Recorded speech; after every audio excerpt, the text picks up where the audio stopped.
something just felt right. Phone blown like a tailpipe. Today's schedule airtight. It turn a short day into a long night. HTML के basic tags का use कैसे करते हैं और finally हम coding start करने जा रहे हैं आज के ट्यूटोरियल से। इन वीडियोस को मैं पार्ट्स में डिवाइड करूँगा और अलग अलग टैग्स के बारे में बताऊँगा। आज तो हम सिर्फ बेसिक टैग के बारे में देखेंगे। सबसे पहला टैग होता है HTML टैग। तो ये HTML टैग हेल्प करता है कि जो पेज हम वेब पेज जो हमारा होता है उसको डिफ़ाइन करने के लिए HTML काम आता है। इसी के अंदर सारे जो टैग होते हैं वो लिखे जाते हैं। इसके बाहर कोई भी ऐसा टैग नहीं होता जो इसके बाहर हो। इसमें सबसे पहले हम हेड टैग के बारे में जानते हैं। हेड टैग वो टैग है जिससे हम लिंक्स दे सकते हैं, किसी का रेफरेंस दे सकते हैं, किसी दूसरे HTML डॉक्यूमेंट को अपने इस डॉक्यूमेंट में इंसर्ट कर सकते हैं, लिंक्स दे सकते हैं, आइकॉन्स ऐड कर सकते हैं, स्क्रिप्ट्स ऐड कर सकते हैं, CSS ऐड कर सकते हैं और कई सारी चीज़ें। यानी कुल मिला के हेड टैग काफ़ी इम्पोर्टेंट है, लेकिन इसके बारे में हम और डिटेल में बाद में बात करेंगे। इसके बाद आता है बॉडी टैग। बॉडी टैग वो टैग है जो हमें मदद करता है कि हम अपने वेब पेज में कुछ दिखाएं। फॉर एग्ज़ाम्पल, अगर मैं यहाँ पे कुछ लिखता हूँ, Ctrl+S से सेव करता हूँ, तो आप देख सकते हैं कि यहाँ पे जो मैंने लिखा एग्जैक्टली प्रिंट हो गया। इसके बाद में हम पैराग्राफ टैग के बारे में जानते हैं। इसको मैं कुछ ना कुछ लिखता हूँ, Ctrl+S से सेव करते हैं। इसको बड़ा करने के बाद आप देख सकते हैं ये एकदम कंटिन्यूस लाइन में आया है। इसका रीज़न ये है कि जब भी ये कंपाइल होता है तो ये एकदम डायरेक्ट सीधी लाइन में कंपाइल होता है। इसके वजह से कंपाइलर इसको एकदम सीधा सीधा प्रिंट करा देता है। हालांकि मैंने इसको इस विंडो को छोटा किया है इसलिए ये एक के नीचे एक दिख रहा है, लेकिन आप जैसे विंडो बड़ी करते हैं आप देख सकते हैं ये एकदम लाइन में आ गया। लेकिन अगर हमें ऐसा नहीं चाहिए तो हम ब्रेक टैग का यूज़ कर सकते हैं, जो BR से डिफ़ाइन कर सकते हैं। अब इसको देखिए, ये लाइन यहाँ से टूट गई है। BR टैग का इस्तेमाल आप जितने बार चाहे उतने बार कर सकते हैं। जैसे कि मैं इसको लिखता हूँ BR टैग, फिर से Ctrl+S से सेव करते हैं, तो ये सेपरेशन ज़्यादा बढ़ गया है।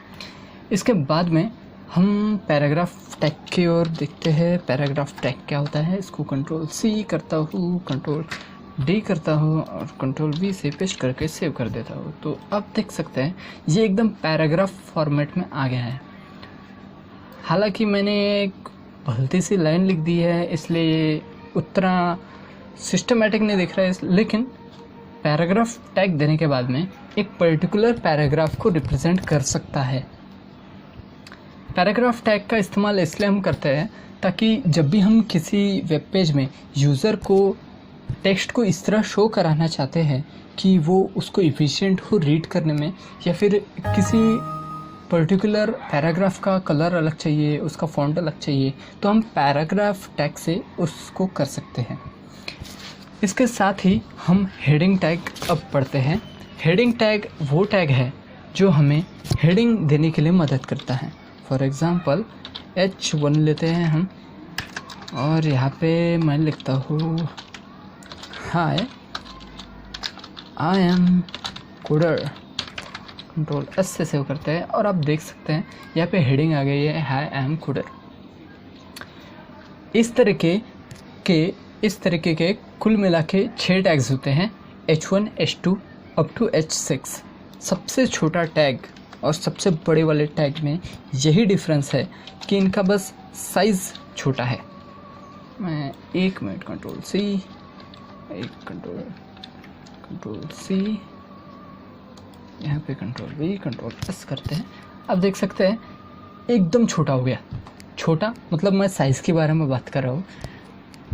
हाय आई एम कोडर, ये पहला वाला जो पहले H1 टैग से हमने इसको प्रिंट कराया है और दूसरा जो S6 टैग से प्रिंट कराया है, इन दोनों का डिफरेंस देख सकते हैं आप। ज़मीन आसमान का फ़र्क है। इसके बाद में जब भी हम कोडिंग करते हैं, हर प्रोग्रामिंग लैंग्वेज में ये टैग नहीं, कमेंट देने के लिए कुछ ना कुछ तो होता ही है। तो इसलिए HTML में भी कमेंट देने के लिए हम इस टैग का यूज़ करते हैं। देखिए, हम पहले एक्सक्लेमेशन मार्क देते हैं, हम 2 बार माइनस लिखते हैं और बाद में जो भी हमको कमेंट देना चाहिए, कमेंट, ठीक है, जो भी हम कमेंट देना चाहते हैं वो दे सकते हैं। बाकी इसको क्लोज़ करने के लिए फिर ये लिखना है, लेकिन इस बार एक्सक्लेमेशन मार्क नहीं देना है और ये इससे क्लोज़ कर देते हैं। कंट्रोल S से सेव करेंगे। देखिए यहाँ पे वो प्रिंट नहीं होगा, जो हमने कमेंट लिखा वो यहाँ पे प्रिंट नहीं होगा। इसका रीज़न ये है, जब भी कोई हमारा सोर्स कोड देखता है तो वो कमेंट की मदद से ये जान पाता है कि वो कोड क्यों लिखा है। सीधे शब्दों में इसका मतलब ये है कि किसी वेब पेज पे जब ये आउटपुट जनरेट करता है तो उस कमेंट का कोई मतलब होता नहीं है, क्योंकि रीडर को उस कमेंट से कोई लेना देना नहीं होता है। इसलिए कमेंट कभी भी प्रिंट नहीं होता है वेब पेज के ऊपर। ये आप किसी भी प्रोग्रामिंग लैंग्वेज के बारे में बात कर सकते हैं। डिलीट करते इसको, कंट्रोल S से सेव करते हैं फिर से, और कुछ ना कुछ तो अभी इसमें लिख देते हैं। चलिए इसको हटाते हैं। सबसे पहले देखते हैं डेफिनेशन लिस्ट के बारे में। डेफिनेशन लिस्ट ये एक ऐसी लिस्ट है जिसको हम DL से डिफ़ाइन करते हैं। अब मान के चलिए हमारा कोई डॉक्यूमेंट है और उसके अंदर आपको किसी पर्टिकुलर चीज़ की डेफिनेशन देनी है, तो मैं यूज़ करूँगा DT टैग का उस टर्म के लिए, डेफिनेशन टर्म के लिए DT। जो भी टर्म आपको, फॉर एग्जांपल मैं लेता हूँ लाइफ, तो कंट्रोल S से सेव करते हैं और आप देख सकते हैं यहाँ पे लाइफ आ गया है। इसके बाद में जो भी आपकी डेफिनेशन है वो आप DD की मदद से दे सकते हैं। DD वो डेफिनेशन के लिए यूज़ होता है। डेफिनेशन डिस्क्रिप्शन इसका फुल फॉर्म है। आप चाहे जो भी फिर इसके बाद में जो लिखना चाहे वो लिखें, कंट्रोल S से सेव कर सकते हैं। ये देखिए लाइफ की डेफिनेशन जो भी है, इसको अब डिलीट करते हैं। तो इस तरह से हमने डेफिनेशन लिस्ट के बारे में देखा। कंट्रोल S से सेव करते हैं और इसके बाद में मैं आपको पूरे HTML के ट्यूटोरियल्स में पूरे HTML लैंग्वेज में सिर्फ ये 2 टैग है जिसका एंडिंग पार्ट नहीं होता। एक होता है HR और दूसरा होता है BR। BR का मतलब अभी आपको नहीं समझ पाएंगा, इसलिए मैं यहाँ पे कुछ लिख देता हूँ। कंट्रोल S से सेव कर सकते हैं। देखिए HR टैग की मदद से हम एक हॉरिजॉन्टल लाइन ड्रॉ करते हैं। इसका काम सेपरेशन के लिए होता है। जब भी हम डॉक्यूमेंट को सेपरेट करना चाहते हैं पार्ट्स में, हम सेपरेशन मतलब इस HR टैग का यूज़ कर सकते हैं। अगर आप चाहें तो यहाँ पे साइज़ दे सकते हैं, कुछ मान के चलते हैं 30 पिक्सल। कंट्रोल S से सेव करते हैं। आप देख सकते हैं इसका साइज़ यहाँ से यहाँ तक हो गया, बड़ा हो गया। अगर हम चाहते हैं कि ये बस छोटा सा ही दिखाई दे तो इसको हम कुछ इस तरह से कर सकते हैं। एक मिनट, यहाँ पे लिखेंगे विड्थ में असाइन करेंगे, 300 पिक्सल का दे देते हैं, 300 पिक्सल। कंट्रोल S से सेव करते हैं और आप देख सकते हैं इसकी मतलब ये इतना छोटा हो गया है। ठीक है, ये हो गया HR टैग के बारे में। अब मैंने जैसे BR के बारे में बात किया, आप इससे ब्रेक कर सकते हैं। BR कंट्रोल S, आप देख सकते हैं ब्रेक हो गया, नीचे आ गया है। ठीक है, तो मैं ये बता रहा था HR और BR सिर्फ ऐसे टैग है, सिर्फ ये 2 ही टैग हैं जिसमें अब जैसे मैं कोई भी टैग लिखता हूँ, फॉर एग्जांपल जैसे मैं लिखता हूँ पैराग्राफ टैग। ठीक है, पैराग्राफ टैग लिखता हूँ और आप देख सकते हैं ये ऑटोमेटिक आ गया है यहाँ पे। लेकिन वैसे ही जब मैं BR टैग लिखता हूँ तो ये आता नहीं है। इसका रीज़न ये है क्योंकि ये इसको सपोर्ट ही नहीं करता और उसका कोई मतलब भी नहीं बनता। BR मतलब ब्रेक कर देना और उसका एंडिंग पार्ट हम काले के, क्योंकि उसके बीच में हमको तो कुछ लिखना नहीं है। HR का भी वैसा। अब हम लाइन ड्रॉ कर रहे हैं, अब लाइन के बीच में थोड़े ना कुछ लिखेंगे, तो समझिए इस बात को। इसके बाद में हम सेंटर के बारे में देखते हैं। चाहे कोई टेक्स्ट हो, चाहे कोई इमेज हो, या फिर कुछ भी, कोई भी ऑब्जेक्ट हो, कोई भी एलिमेंट हो, उसको अगर आपको पेज के सेंटर में लाना है तो सॉरी, आप सेंटर का इस्तेमाल कर सकते हैं। आप लिखेंगे सेंटर और आप फिर इसके बाद में जो भी लिखें Ctrl+S से सेव कर देते हैं और आप देख सकते हैं ये एकदम पेज के बीच में आ गया है। तो ये हो गया सेंटर का इस्तेमाल। ठीक है, इसको डिलीट करते हैं, Ctrl+S से सेव करते हैं। और क्या सीख सकते हैं,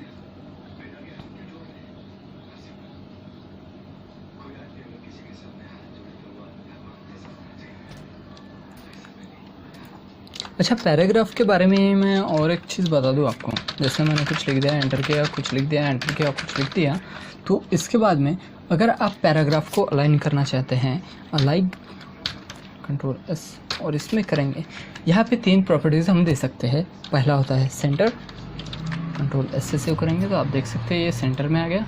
ठीक है, जैसे सेंटर वो सेंटर टैग जैसे काम करता है, कुछ उसी तरीके से है। इसके बाद में लेफ़्ट Ctrl+S, जो बाय डिफ़ॉल्ट अलाइनमेंट होता है टेक्स्ट का वो, या फिर फॉन्ट का बोला जाए तो वो लेफ़्ट ही होता है। और इसके बाद में हम देंगे राइट। ठीक है, और आप देख सकते हैं ये राइट अलाइन हुआ है। तो ये पेज अलाइनमेंट के काम है। आप टेबल को भी अलाइन कर सकते हैं, जो चाहे वो अलाइन कर सकते हैं। इसके बाद में और कुछ टैग्स देखते हैं। फॉर एग्ज़ाम्पल हम स्ट्रॉन्ग टैग के बारे में देखते हैं। फॉर एग्ज़ाम्पल जैसे कि हम अगर कोई डेफिनेशन लिखना चाहते हैं, फॉर एग्ज़ाम्पल मैं चाहता हूँ कि मैं लिखूँ वेलकम टू द कोडिल्यूशंस। ठीक है, कोडिल्यूशंस, Ctrl+S से सेव करते हैं। अब मैं चाहता हूँ कि यहाँ पे वेलकम जो है वो बड़ा दिखाई दे, थोड़ा हार्ड दिखाई दे। मैं क्या लिखूँगा, STRONG स्ट्रॉन्ग। ठीक है, इसको क्लोज करेंगे और ये जो भी टेक्स्ट है Ctrl+C Ctrl+D और इसके अंदर पेस्ट कर देंगे। Ctrl+S से सेव करते हैं। आप देख सकते हैं ये बोल्ड हो गया। इसका एक अल्टरनेट तरीका है B tag, B for bold. Strong bold में कोई फ़र्क नहीं है वैसे, Ctrl+S। लेकिन कोडर्स क्या करते हैं, जब भी उनको सिर्फ जैसे एक वर्ड को ही बोल्ड दिखाना हो तो वो स्ट्रॉन्ग का यूज़ करते हैं, और किसी बड़े पैराग्राफ को उनको बोल्ड दिखाना हो तो वो बोल्ड का इस्तेमाल करते हैं डायरेक्टली। आप इसके साथ इटैलिक इस्तेमाल कर सकते हैं, जिसके लिए आप आई का इस्तेमाल कर सकते हैं, आई टैग का। इधर हम इसका क्लोजिंग दे देते हैं, Ctrl+S से सेव करते हैं। आप देख सकते हैं ये इटैलिक हो गया। इसके साथ में और एक होता है जिसे अंडरलाइन कहते हैं। इसको हम डिलीट करते हैं और इधर पेस्ट करते हैं, Ctrl+S। ये देखिए अंडरलाइन हो गया। तो B for bold, I for italic, U for underline. ठीक है, इसके बाद में हम डिलीट के बारे में देखते हैं। इसको हटा देते हैं पहले, ये करते डिलीट। हाँ, अब डिलीट के लिए हमको पूरा डिलीट नहीं लिखना है, हमको लिखना है सिर्फ डेल। इसको कॉपी करना है, Ctrl+C डिलीट और यहाँ पे पेस्ट, Ctrl+S से सेव करते हैं। देखिए डिलीट मतलब वो पूरा खुद डिलीट नहीं हो रहा है, उसके ऊपर से एक लाइन आ जा रही है। इसका अल्टरनेट तरीका है एक स्ट्राइक, STRIK। इधर भी कर देते हैं स्ट्राइक, Ctrl+S से सेव करते हैं। अब देखिए वैसा ही हो गया एकदम। आपको यकीन नहीं हो रहा तो यहाँ से सेव करता हूँ। देखिए सेम टू सेम। इसका और एक अल्टरनेट तरीका है, हमने कुल मिला के 3 देख लेंगे इस हिसाब से, सॉरी यस ठीक है। तो एक हो गया डिलीट, एक हो गया वो स्ट्राइक और दूसरा हो गया एस। तीनों काम आते हैं 20 से लाइन खींचने के लिए। सुपरस्क्रिप्ट और सबस्क्रिप्ट आपने इसके बारे में तो कई सारी जगह पे सुना होगा, ठीक है। फॉर एग्जांपल मुझे कोई मैथमेटिकल फार्मूला लिखना है, a square plus twice a b, एक minute sorry, a square plus twice a b plus b square, control S. लेकिन जैसा मैं चाहता था वैसा वो प्रिंट नहीं हुआ। ये 2 मुझे ऊपर चाहिए, इसके हेड पे चाहिए, लेकिन ये वैसा आ रहा नहीं है। इसलिए हम यूज़ करते हैं सुपरस्क्रिप्ट का। पूरा सुपरस्क्रिप्ट नहीं लिखेंगे, हम लिखेंगे सिर्फ SUP, ठीक है। और कंट्रोल C करके इसको हटा देंगे। यहाँ A लिखेंगे, यहाँ 2 लिखेंगे, इसको हटाएंगे। यहाँ पे भी सुप लिखेंगे, वो सुपरस्क्रिप्ट के लिए हटाते हैं इसको, और यहाँ लिखते हैं 2। कंट्रोल S से सेव करते हैं। अब देखिए a square twice b plus b square. इसके बाद में हम देखेंगे सबस्क्रिप्ट के बारे में। अब सबस्क्रिप्ट क्या होता है, देखिए ये तो होगा मैथमेटिकल फार्मूले लिखने के लिए। आपको मान के चलिए कभी मैथमेटिकल फार्मूला केमिकल फार्मूला लिखना है, H2SO4 लिखना है, तो हम लिखेंगे SO4, ठीक है। कंट्रोल S, H2 ये गलत हो गया, H2SO4, ठीक है। लेकिन जैसा मैं चाहता था वैसा तो प्रिंट नहीं हो रहा, ठीक क्या हो रहा है। कंट्रोल S, देखिए जैसा मैं चाहता हूँ वैसा प्रिंट नहीं हो रहा। मुझे 2 नीचे चाहिए, 4 नीचे चाहिए। मैं इसके लिए सबस्क्रिप्ट लिखता हूँ SUB, ठीक है। 2 हटाते हैं यहाँ से, यहाँ पे लिखते हैं 2 बीच में, और 4 के लिए भी वैसे ही करते हैं, SUB लिखते हैं और इसको हटा के यहाँ पे कर देते हैं 4। कंट्रोल S से सेव करते हैं। अब देख सकते हैं H2SO4 सल्फ्यूरिक एसिड, ठीक है। कंट्रोल S से सेव कर देते हैं। इसके बाद में कुछ टैग्स के बारे में और बात करना चाहूँगा मैं, जो मार्क, सबसे पहले मार्क के बारे में बात करते हैं। अब मार्क टैग क्या होता है, फॉर एग्जांपल मैं लिखता हूँ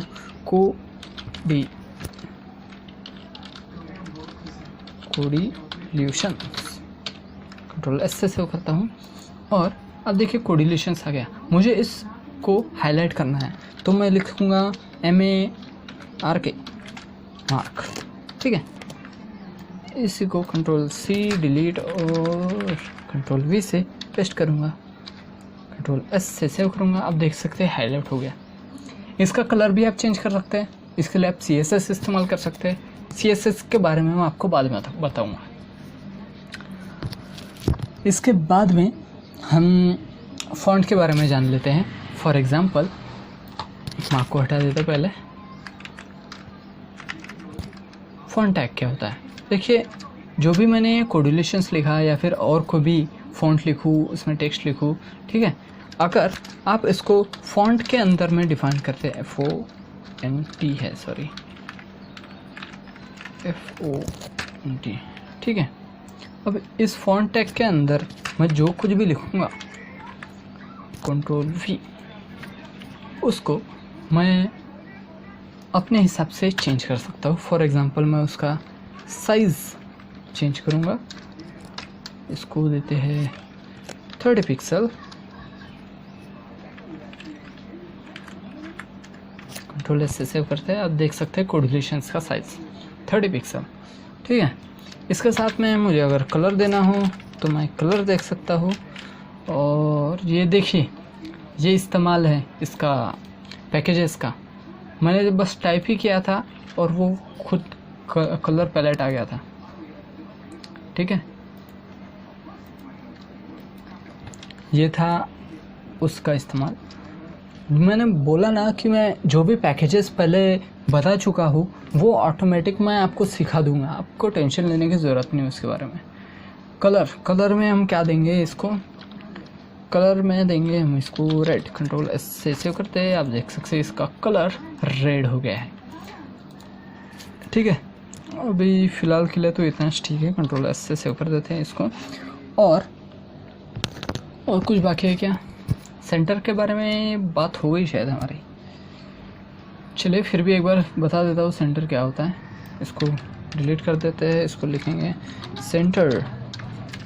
ठीक है, और इसको क्लोज करेंगे, इसको हटा ही देंगे पूरा।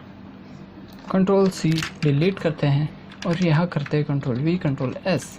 आप देख सकते हैं ये बिल्कुल सेंटर में आ गया। ठीक है, यह था सेंटर टैग का इस्तेमाल। ठीक है, आज के लिए बस इतना ही। बाकी और कई सारे टैग्स हैं जिनको मैं धीरे धीरे आगे आने वाले इस टॉपिक के पार्ट में लाऊंगा। तो आज के लिए इतना ही। अगर आपने चैनल को सब्सक्राइब नहीं किया तो प्लीज़ जल्दी से उसके ऊपर पूरा दम निकाल दीजिए अपना, उसको दबाइए, कुछ भी कीजिए, लेकिन सब्सक्राइब हो जाना चाहिए। लाइक का बटन दबाइए अगर आपको वीडियो पसंद आई हो तो। साथ में अगर आपको कोई प्रॉब्लम हो, समझने में कोई प्रॉब्लम आ रही हो, किसी टैग के बारे में आपको जानना है, तो आप कमेंट सेक्शन में अपनी दुविधा लिख सकते हैं। तो थैंक यू वेरी मच। आज के लिए मिलते हैं जल्दी। Tell me pretty lies, look me in the face, tell me that you love me.